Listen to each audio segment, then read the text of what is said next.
Good morning friends. આજે આપણે chapter 9 વિકલ સમીકરણ, જેને ઇંગ્લિશમાં ડિફરન્શિયલ ઇક્વેશન કહેવાશે, એના વિશે અભ્યાસ કરીશું. ઓકે, તો સૌપ્રથમ આપણે બેઝિક કન્સેપ્ટ્સ, પાયાના સિદ્ધાંતોની વાત કરીશું. 2x + 10 = 0 એ સુરેખ સમીકરણ છે. એક ચલવાળું, ચલ કોણ છે? x. x ની ઘાત 1 છે. ઓકે. બીજું x² + 5x + 3 = 0, તો ચલ x છે, x ની મહત્તમ ઘાતાંક 2 છે, બરાબર છે. અને આપણે દ્વિઘાત સમીકરણ કહીશું. sin x + cos x = 0 એ ત્રિકોણમિતીય સમીકરણ છે. x² + 2xy + y² = 0 એ બે ચલ વાળું સમીકરણ છે. ઓકે. હવે ધારો કે y f (x), જ્યાં x સ્વતંત્ર ચલ અને y પરતંત્ર પરાલંબી ચલ છે. જેમ x બદલાશે તેમ y બદલાશે, બરાબર છે. ઓકે, ચાલો તો dy/dx = m, d2y/dx2 = 0, x * dy/dx plus d2y/dx2 = 0, x² + 2xy * dy/dx plus y² * d2y/dx2 = 0, x² plus x³ d³ y/dx³ plus dy/dx whole square plus 2 = 0, બરાબર છે. તો આ જે બધા સમીકરણ લખ્યા છે એમાં તમે જોઈ શકો છો કે y નું પ્રથમ વખતનું, કોઈકમાં દ્વિતીય વખતનું, કોઈકમાં તૃતીય વખતનું વિકલિત આવે છે. સમજાય છે? ઓકે, તો આ બાજુ જે સમીકરણો લખ્યા છે એમાં તમે જોઈ શકો છો કે y નું વિકલિત આવે છે. તો સાદી સમજ કે જે સમીકરણમાં, બરાબર, y નું વિકલિત નો સમાવેશ થતો હોય તો એવા સમીકરણને આપણે વિકલ સમીકરણ કહીશું. ઓકે, લખી લો આટલું. ઓકે, તો વ્યાપક રીતે capital F of x, y, dy/dx, d2y/dx2, d3y/dx3 dot dot d(n)y/dxn is equal to 0, જ્યાં small y is equal to small f of x, x સ્વતંત્ર ચલ ઇન્ડિપેન્ડન્ટ વેરિયેબલ, y પરતંત્ર ચલ ડિપેન્ડન્ટ વેરિયેબલ, બરાબર છે. ઓકે, તો આ આપણે ગણિતની ભાષામાં સંકેતની રીતે લખ્યું છે. હવે એને આપણે શબ્દોમાં લખવું હોય તો વિકલ સમીકરણની વ્યાખ્યા: સ્વતંત્ર ચલને સાપેક્ષ પરતંત્ર ચલના વિકલિતને સમાવતા સમીકરણને વિકલ સમીકરણ, ડિફરન્શિયલ ઇક્વેશન કહે છે. ઓકે, ચાલો હવે એ ડિફરન્શિયલ ઇક્વેશનનો ઉપયોગ ક્યાં થાય છે એ આપણે જોઈશું. તો એપ્લિકેશન્સ ઓફ ડિફરન્શિયલ ઇક્વેશન્સ. વિકલ સમીકરણનો ઉપયોગ ભૌતિક વિજ્ઞાન, રસાયણ વિજ્ઞાન, જૈવિક શાસ્ત્ર, માનસશાસ્ત્ર, ભૂસ્તરશાસ્ત્ર, અર્થશાસ્ત્ર જેવા ક્ષેત્રોમાં થાય છે. ઓકે ઓકે વૈજ્ઞાનિક સંશોધનો, ઇજનેરી શાખાઓમાં પણ વિકલ સમીકરણો ખૂબ જ ઉપયોગી છે. વિકલ સમીકરણ ઇંગ્લિશમાં ડિફરન્શિયલ ઇક્વેશન, એના બે પ્રકાર છે: ઓર્ડિનરી ડિફરન્શિયલ ઇક્વેશન ODE અને પાર્શિયલ ડિફરન્શિયલ ઇક્વેશન PDE. ચાલો, તો જે વિકલ સમીકરણ ફક્ત એક જ ચલની સાપેક્ષે પરતંત્ર, અવલંબી અથવા પરાલંબી ચલના વિકલિતોને સમાવતા હોય તેને સામાન્ય વિકલ સમીકરણ ODE કહે છે. દાખલા તરીકે d3y/dx3 plus d2y/dx2 plus 3 * dy/dx plus 2 = 0. ચાલો, આ બાજુ એક કરતા વધુ સ્વતંત્ર ચલની સાપેક્ષે વિકલિતો સમાવતા વિકલ સમીકરણને આંશિક વિકલ સમીકરણ કહે છે. દાખલા તરીકે ∂u/∂x plus ∂v/∂y = 0. 12મા ધોરણમાં આપણે માત્ર સામાન્ય વિકલ સમીકરણો ODE નો જ અભ્યાસ કરવાના છીએ. PDE નો અભ્યાસ ધોરણ 12માં આપણે કરવાનો નથી. ઓકે, આનો તમે ડીપમાં અભ્યાસ એન્જિનિયરિંગની શાખાઓમાં કરશો, બરાબર. તમે કોઈ પણ બ્રાન્ચમાં જશો તો શરૂઆતના 3 સેમેસ્ટરમાં તમને પાર્શિયલ ડિફરન્શિયલ ઇક્વેશનનો ઉપયોગ આવશે. ઓર્ડિનરી ડિફરન્શિયલ ઇક્વેશન પણ આવવાનું જ છે. અને બીજી એક વાત કે આપણે ધોરણ 12 માં ઓર્ડિનરી જે ડિફરન્શિયલ ઇક્વેશન છે એમાં આપણે માત્ર એક કક્ષા અને એક પરિમાણ વાળા વિકલ સમીકરણને જ આપણે સોલ્વ કરવાનું છે. ઓકે, તો હવે પછી દીકરાઓ આપણે સમજીએ કે કક્ષા અને પરિમાણ કોને કહેવાય. ઓકે, હવે આપણે વિકલ સમીકરણની કક્ષા એટલે કક્ષાને કહેવાશે ઓર્ડર અને પરિમાણ એટલે ડિગ્રી, બરાબર, એના વિશે અભ્યાસ કરીશું. તો વિકલ સમીકરણમાં સ્વતંત્ર ચલ ને સાપેક્ષે પરતંત્ર ચલના વિકલિતોમાં ઉચ્ચતમ કક્ષાના વિકલિતની કક્ષાને વિકલ સમીકરણની કક્ષા કહે છે. ચલ, તો અહીંયા દીકરા આપણે સમજીએ. આટલા એક્ઝામ્પલ આપેલા છે. તો કક્ષામાં આપણે શું જોવાનું છે? વિકલ સમીકરણમાં સ્વતંત્ર ચલ, તો એ સ્વતંત્ર કોણ છે? x છે.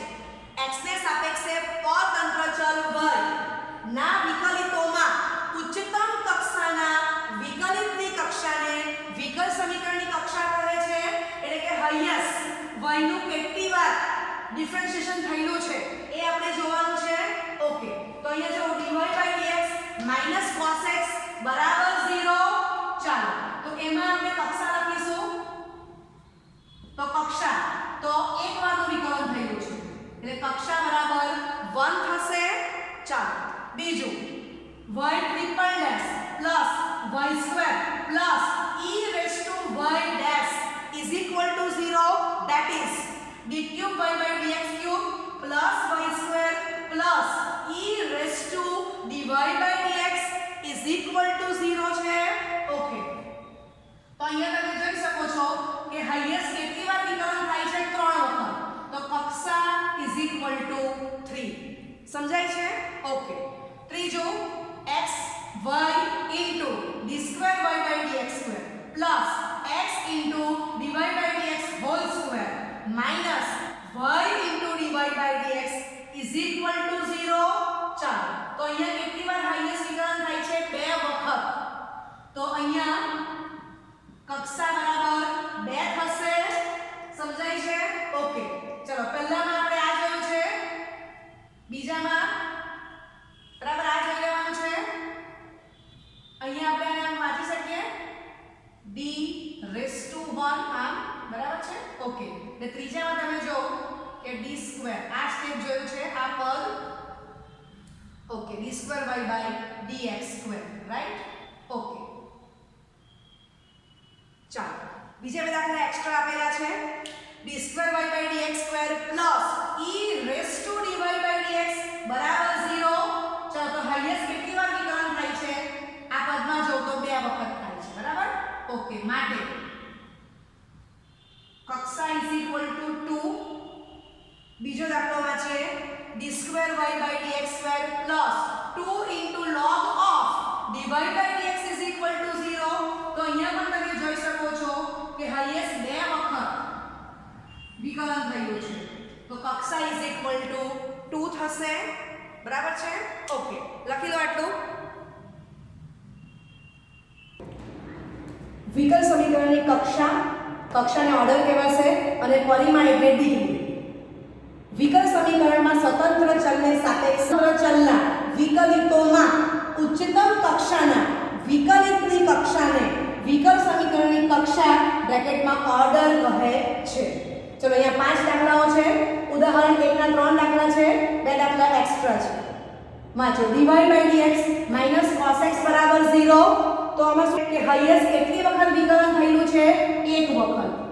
એટલે આ વિકલ સમીકરણની કક્ષા શું થશે? 1. ચાલો, બીજું y ટ્રિપલ ડેશ વત્તા y square plus e raise to y dash બરાબર 0.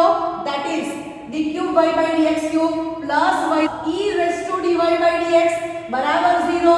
તો તમે જોઈ શકો છો હાઈએસ્ટ કેટલી વાર વિકલન થાય છે? 3 વખત.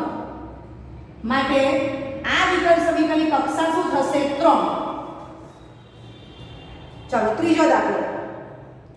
xy into d square y by dx square plus x into dy by dx whole square minus y into dy by dx is equal to 0. તો જો કે હાઈએસ્ટ કેટલી વાર વિકલન થાય છે? 2 વખત. ચાલો તો આ જે વિકલ સમીકરણ છે એની કક્ષા શું થશે? 2. બરાબર છે? ઓકે. ચાલો d4y dx4 plus cosec inverse dy by dx બરાબર 0. તો આમાં તમે જોઈ શકો છો કે હાઈએસ્ટ 4 વખત વિકલન થાય છે, તો આ વિકલ સમીકરણની કક્ષા 4 આવશે. આગળ d2y dx2 whole cube plus 2 times log of dy by dx બરાબર 0. તો અહીંયા હાઈએસ્ટ વિકલન 2 વખત થાય છે, તો આ સમીકરણની કક્ષા એ 2 થશે.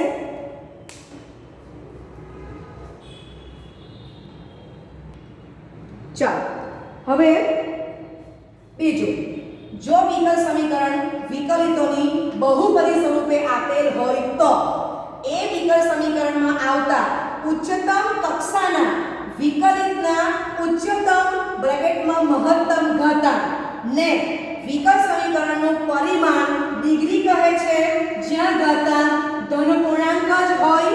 ઓકે. તો હવે જ્યારે આપણે વિકલ સમીકરણની પરિમાણ નક્કી કરવાનું છે ત્યારે પહેલું આપણે ચેક કરવું પડશે કે વિકલિતો બહુપદી સ્વરૂપે છે કે નથી. ચાલો તો એ આપણે પહેલા ચેક કરી લઈશું. તો તમે જોવો કે dy by dx minus cos x બરાબર 0.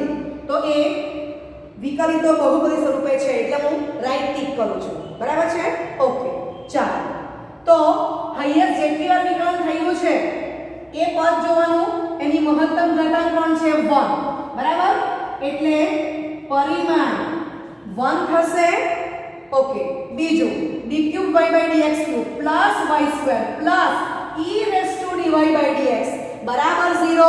તો અહીંયા ખાસ સમજો કે આ જે ટર્મ્સ છે, બરાબર, એ ટર્મ્સ ને કારણે આ સમીકરણ વિકલ સમીકરણ એમાં વિકલિતો બહુપદી સ્વરૂપે નથી.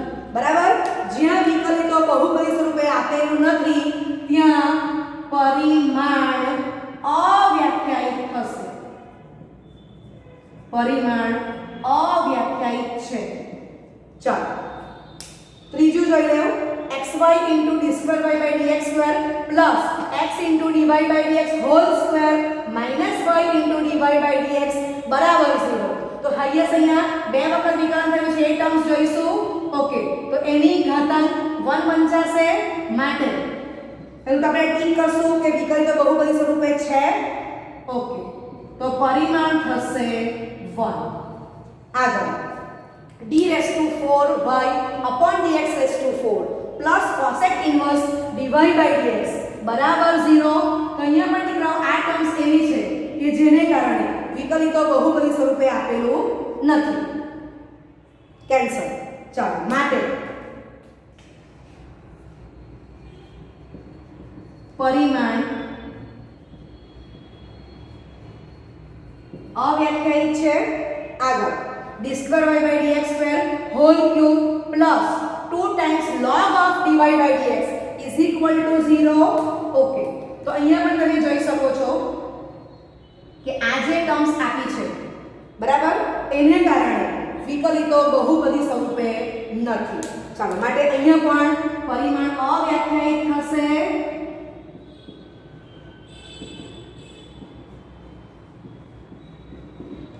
ઓકે. તો આટલા દાખલા પરથી આપણને એટલી વાત સમજાય છે કે e રેઝ ટુ ના પાવરમાં અથવા cosec ઇન્વર્સ છે એવા બીજા કયા વિધેય આવશે? sec inverse, sin inverse, tan inverse, cot inverse, બરાબર છે, cos ઇન્વર્સ. એના ખૂણામાં dy by dx કે કોઈ પણ વિકલિત આવે તો એ વિકલ સમીકરણ વિકલિતોની બહુપદી સ્વરૂપ દર્શાવતું નથી. બરાબર છે? બીજું e રેઝ ટુ ના પાવરમાં અથવા log ઓફ logના ખૂણામાં જો dy by dx અથવા d2y by dx2 કે કોઈ પણ પ્રકારનું વિકલિત આવેલું હોય તો એ વિકલ સમીકરણ એ બહુપદી સ્વરૂપે નથી. બરાબર? તો એ ટાઈપના વિકલ સમીકરણમાં તમને એ વિકલ સમીકરણનું પરિમાણ મળશે નહીં, એટલે કે પરિમાણ અવ્યાખ્યાયિત છે. ઓકે, તો ફરીથી એકવાર સમજાવું છું કે કક્ષામાં આપણે શું જોવાનું છે, સાદી ભાષામાં હાઈએસ્ટ કેટલી વાર વિકલન થયેલું છે એ જોઈ લેવાનું, એ લખી દેવાનું છે. પણ પરિમાણ જ્યારે નક્કી કરવાનું હશે ત્યારે આપણે શું જોવું પડશે, વિકલિતો બહુપદી સ્વરૂપે હોવી જોઈએ અને વિકલ સમીકરણમાં આવતા ઉચ્ચતમ કક્ષાના વિકલિતના ઉચ્ચતમ બ્રેકેટમાં મહત્તમ ઘાતાંક ને પરિમાણ કહેવાય. પણ ક્યારે કહેવાય, એ ઘાતાંક ધન પૂર્ણાંક જ હોય. સમજાય છે? ઓકે, લખી લો. ઓકે, હવે ખૂબ જ ઇમ્પોર્ટન્ટ એક એમસીક્યુમાં પૂછાયેલું છે તે લખું છું. d2y/dx² raise to 1/3 is equal to dy/dx raise to half. Most important છે 1 માર્કના એમસીક્યુ માટે. ઓકે, ચાલો, તો હાઈએસ્ટ 2 વાર વિકલન થયેલું છે તો કક્ષા તો દીકરાઓ આપણને 2 મળી જાય. પણ પરિમાણની વ્યાખ્યામાં આપણે શું જોવાનું છે, વિકલ સમીકરણ વિકલિતોની બહુપદી સ્વરૂપે જ હોવું જોઈએ અને વિકલ સમીકરણમાં આવતા ઉચ્ચતમ કક્ષાના વિકલિતના ઉચ્ચતમ ઘાતાંકને, જ્યાં ઘાતાંક ધન પૂર્ણાંક જ હોય એને વિકલ સમીકરણનું પરિમાણ કહે છે. તો પરિમાણ શોધવા માટે આપણે પહેલા જે ઘાતાંક બંને બાજુ આપી છે અપૂર્ણાંક ઘાતાંકને પૂર્ણાંક બનાવવી પડશે. તો બંને બાજુ આપણે 6 ઘાત લઈ લઈએ છીએ. માટે d2y/dx² raise to 1/3 into 6 is equal to dy/dx raise to half into 6. માટે d2y/dx² whole square is equal to dy/dx whole cube. હવે તમે જો કે અહીંયા વિકલિતો બહુપદી સ્વરૂપે છે એટલે હું રાઈટ ટિક કરું છું એટલે પરિમાણ વ્યાખ્યાયિત છે. ચાલો, કક્ષા 2 છે બરાબર. હાઈએસ્ટ વિકલન 2 વાર થયું છે અને તેની મહત્તમ ઘાતાંક કોણ છે, 2, એટલે પરિમાણ પણ કેટલું આવશે, 2. લખી લો.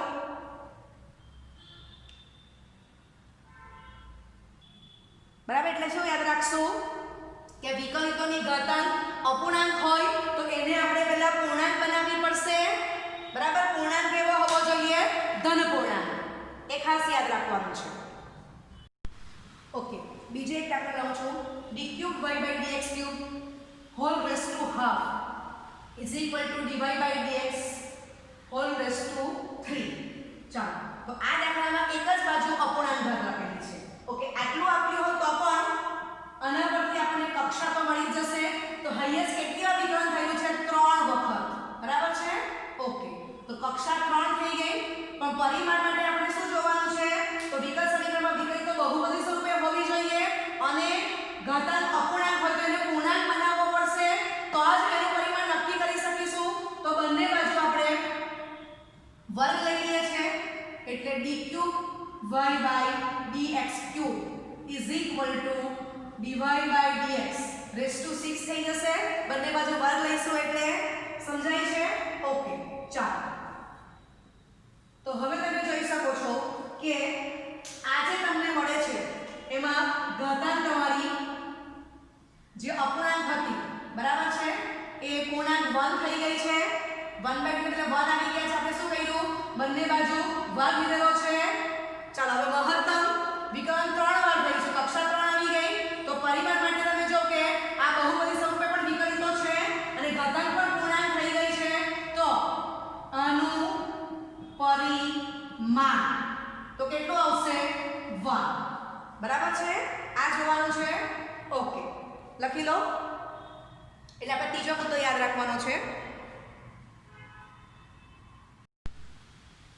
ઓકે, આપેલ વિકલ સમીકરણની કક્ષા એટલે ઓર્ડર અને પરિમાણ એટલે ડિગ્રી નક્કી કરો. સ્વાધ્યાય 9.1 પ્રશ્ન 1 થી પ્રશ્ન 12. બરાબર? ઓકે, પહેલું વિકલ સમીકરણ d⁴ plus sin y triple dash is equal to 0. ચાલો, તો હાઈએસ્ટ કેટલી વાર વિકલન થયું છે, 4 વખત. અને આ y ટ્રિપલ ડેશ એટલે 3 વખત વિકલન થયું છે. પણ તમે જો કે sin ના ખૂણામાં આપ્યું છે. બરાબર? ઓકે, ચાલો, તો અહીંયા આપણે આ જોઈશું એટલે કક્ષા 4 થશે. હવે પરિમાણ માટે આપણે જોવાનું તો તમે જોઈ શકો છો કે આપેલ વિકલ સમીકરણમાં વિકલિતો બહુપદી સ્વરૂપે નથી. બરાબર છે? આના પરથી ખબર પડે છે sin of y triple dash આપેલું છે. ઓકે, ચાલો, એટલે પરિમાણ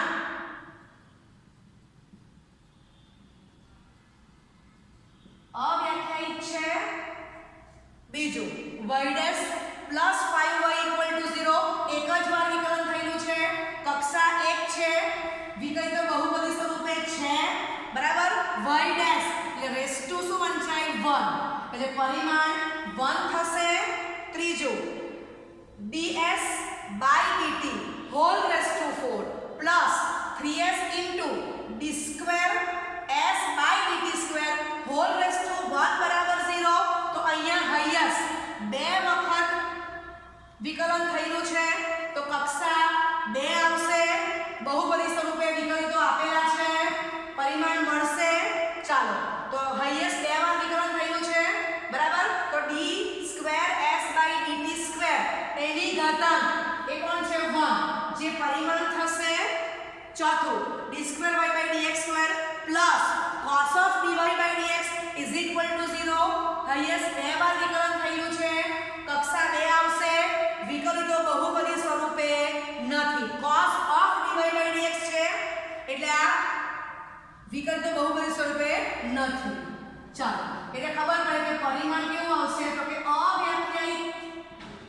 પરિમાણ અવ્યાખ્યાયિત છે. પાંચમું d square y by dx square is equal to cos 3x plus sin 3x. Highest બે વખત વિકલન થયેલું છે તો કક્ષા 2 થશે. વિકલિતો બહુપદી સ્વરૂપે છે. ચાલો અને અહીંયા વાંચી શકાય d square y by dx square whole raised to 1 તો પરિમાણ શું થશે 1. ઓકે લખો.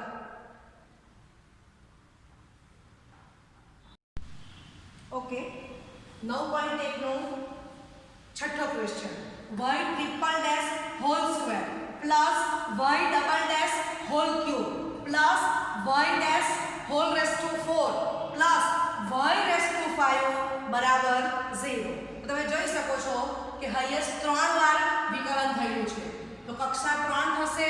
વિકલિતો બહુપદી સ્વરૂપે છે. ચાલો તો y ટ્રિપલ ડેશ ની મહત્તમ ઘાતાંક કેટલી છે 2 તો 2 ને પરિમાણ કહેવાશે. સાતમું y triple dash plus 2y double dash plus y dash બરાબર 0. હાઈએસ્ટ 3 વાર વિકલન થયેલું છે તો કક્ષા 3 થશે. વિકલિતો બહુપદી સ્વરૂપે છે. બરાબર છે. ઓકે તો આને આમ વાંચી શકાય y triple dash whole raise to 1 માટે પરિમાણ 1 થશે. આઠમો દાખલો y dash plus y is equal to e raise to x બરાબર છે. તો એક વાર વિકલન થયેલું છે. હવે વંચાય y dash whole raise to 1. Okay વિકલિતો બહુપદી સ્વરૂપે છે. અહીંયા ખાસ કાળજી રાખજો e રેઝ ટુ x છે. આપણે આગળ શું જોઈ ગયા તો cos of e raise to x બરાબર છે પ્લસ dy by dx આવું કંઈક નહીં જોઈએ. બરાબર છે. sin inverse of e raise to x પ્લસ dy by dx is equal to 0 આ ટાઈપનું હોય તો આપણને પરિમાણ મળતું નથી. તો અહીંયા શું આપ્યું છે y dash plus y is equal to e raise to x છે. સમજાય છે. ઓકે e રેઝ ટુ ના પાવરમાં x આપેલો છે.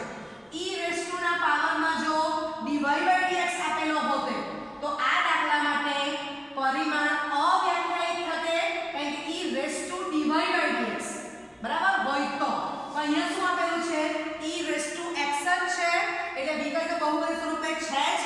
ઓકે પ્રથમવાર વિકલન થયેલું છે એની મહત્તમ ઘાતાંક કેટલી છે 1.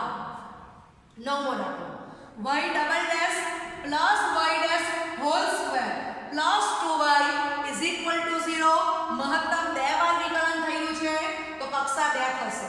ચાલો વિકલિત બહુપદી સ્વરૂપે છે તો y double dash whole raise to 1 વંચાશે. ઓકે તો પરિમાણ આવશે 1. y double dash plus 2y dash plus sin y બરાબર 0 તો હાઈએસ્ટ 2 વખત વિકલન થયેલું છે. વિકલિતો બહુપદી સ્વરૂપે છે. ઓકે તો અહીંયા પણ y double dash whole raise to 1 એટલે પરિમાણ 1 થશે. ઓકે લખી લો.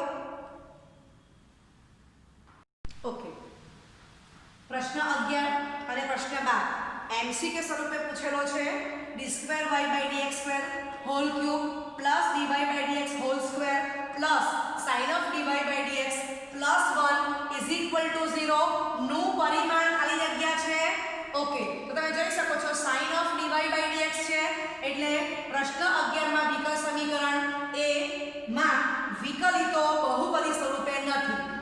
પરિમાણ અવ્યાખ્યાયિત થશે.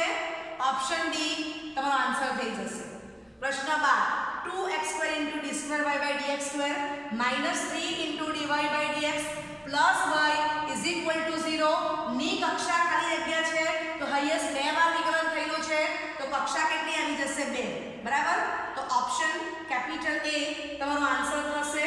લખી લો. Okay, thank you very much.